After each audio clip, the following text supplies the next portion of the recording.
Johannes Kepler foi um matemático, astrônomo e astrólogo alemão do século XVII, conhecido por formular as 3 leis fundamentais que descrevem o movimento dos planetas ao redor do Sol, sendo a primeira lei, lei das órbitas, a segunda lei, lei das áreas, e a terceira lei, lei dos períodos. Essas leis foram muito importantes porque corrigiram ideias antigas que achavam que os planetas se moviam em círculos perfeitos e com velocidade constante. Depois de Kepler, a ciência conseguiu explicar melhor o funcionamento do nosso sistema solar, ajudando até no desenvolvimento da física e na exploração do espaço. Por isso, suas descobertas são um marco fundamental para a astronomia e para o conhecimento humano.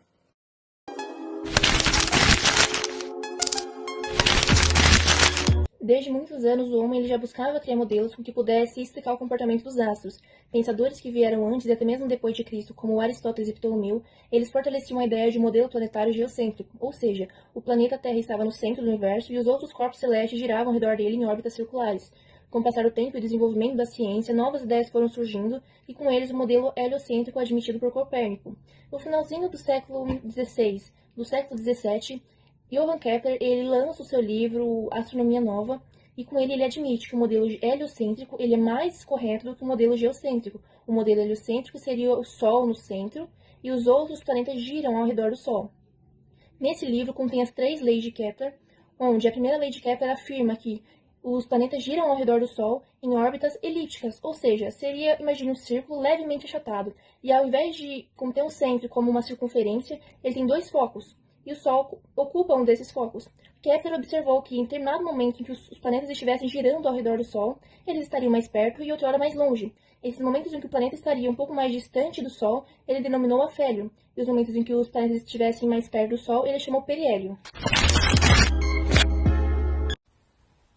A segunda lei de Kepler, também chamada de Lei das Áreas, ela foi um dos pilares fundamentais para entender o movimento dos planetas ao redor do Sol. Ela foi formulada por Johannes Kepler no início do século XVII, que a reta imaginária, no caso o raio vetor, que liga o planeta ao Sol, varre áreas iguais em tempos de intervalos iguais. Em outras palavras, se escolhermos 2 intervalos de tempos iguais em pontos diferentes da órbita do planeta, o segmento que vai ligar o planeta ao Sol, que é chamado de raio vetor, significa que todas as áreas varridas sempre terá o mesmo valor.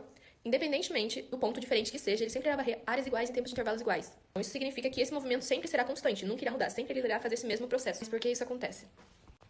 A explicação física por trás desse processo está a conservação do momento angular. E o que seria esse momento angular? O momento angular é composto pela velocidade e pela distância em que o planeta está do Sol. Por que isso ocorre? Como não há forças externas gravitacionais que atuem na órbita dos planetas, isso faz com que aquele movimento, aquele processo feito de varrer áreas iguais em tempos iguais se mantenha constante.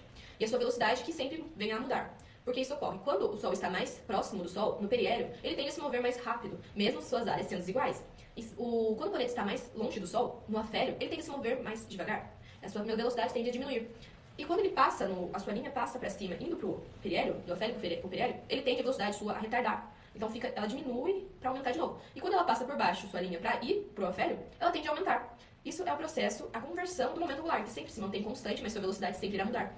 Mesmo seus valores, independentemente de qual ponto esteja, se esteja mais próximo ou mais distante do Sol, sempre irá se manter igual. E a sua fórmula sempre será A1, que será a primeira área, o periélio estará fazendo aquele processo. Então A1 será do periélio, que é quando o planeta está mais perto do Sol, então será o A1. E o A2 será representado quando o planeta está mais distante do Sol, no afélio. Então A1, A2, e embaixo deles vai ser exatamente como se fosse uma regra de 3. Embaixo deles será o T1, que é o tempo que aquele espaço será varrido, e o T2, que é o outro espaço que será varrido. Então o T1 vai se representar o A1, que é a área varrida do primeiro tempo, e o T2 será representado na área 2, que será o segundo tempo, que será da área 2 representada.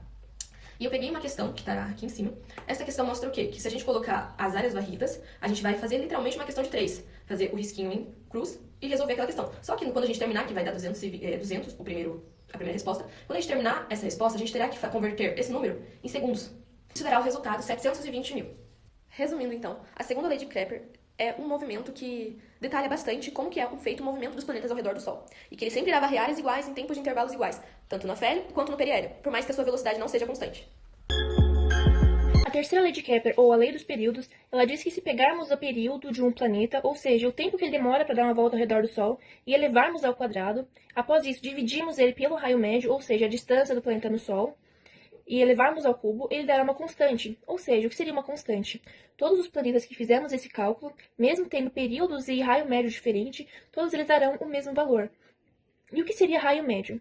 Bom, para calcularmos o raio médio, embora muitos vestibulares ele já dê o valor na questão, o raio médio a gente calcula ele somando o raio mínimo com o raio máximo e dividindo ele por 2. O raio mínimo ele seria a menor distância no Sol com a órbita do planeta. E o raio máximo seria a distância máxima entre o Sol e a órbita de um planeta. E dividimos por 2 e assim temos o raio médio. Bom, então se todos são uma constante, todos dão esse mesmo valor, é possível relacionar esses valores. Então ficaria o período de um planeta A elevado ao quadrado, dividido pelo raio médio desse mesmo planeta A elevado ao cubo, ele seria igual ao período de um planeta B elevado ao quadrado, dividido pelo raio médio do planeta B elevado ao cubo. Pode ser relacionado em muitas questões dos vestibulares, quando pede a terceira lei de Kepler, ela pega essa questão e geralmente pede para você descobrir qual seria o valor do período do planeta B ou do planeta A. Ele geralmente oferece, né, ele fornece as informações de um dos planetas e pede para você descobrir outro. Se você tem o período do planeta A, o raio médio do planeta A e o raio médio do planeta B, é possível você resolver essa questão com regra de 3. Bom, e Kepler ele chegou a essa informação, né, a esse resultado de que os planetas podem ser relacionados, serão a constante, por causa da força gravitacional que puxa os planetas.